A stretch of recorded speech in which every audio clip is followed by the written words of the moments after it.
తెలుగుదేశం అధినేత చంద్రబాబు నాయుడు పార్టీ జాతీయ ప్రధాన కార్యదర్శి నారా లోకేష్ బుచ్చగింపుల పర్వం చేపట్టారు. జనసేన బీజేపీ పక్షాలతో పొత్తుల కారణంగా సీట్లు కోల్పోయిన నేతలను పిలిపించి మాట్లాడుతున్నారు. పార్టీ అధికారంలోకి వచ్చిన వెంటనే తగిన ప్రాధాన్యం కల్పిస్తామని హామీ ఇస్తున్నారు.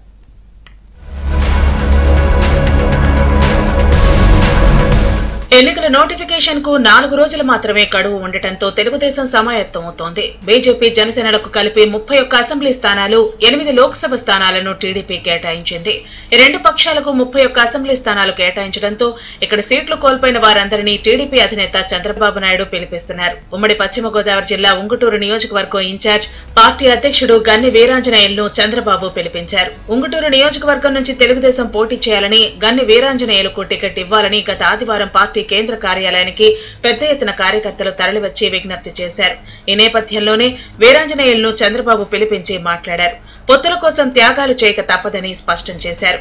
అధికారంలోకి వచ్చిన తర్వాత తప్పనిసరిగా ప్రభుత్వంలో ప్రాధాన్యం కల్పిస్తామని హామీ ఇచ్చారు. పార్టీ అధ్యక్షుడిగా, ఇన్ఛార్జిగా పార్టీ కోసం కష్టపడ్డారని వీరాంజనేయులను చంద్రబాబు ప్రశంసించారు.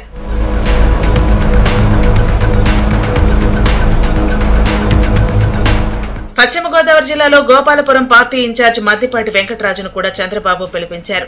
ఆ నియోజకవర్గంలో తెలుగుదేశంలో ఒక బలమైన వర్గం వ్యతిరేకిస్తోంది. ఈ నేపథ్యంలోనే అక్కడ పరిస్థితులపై అధ్యయనం చేసి వెంకటరాజును పిలిపించారు.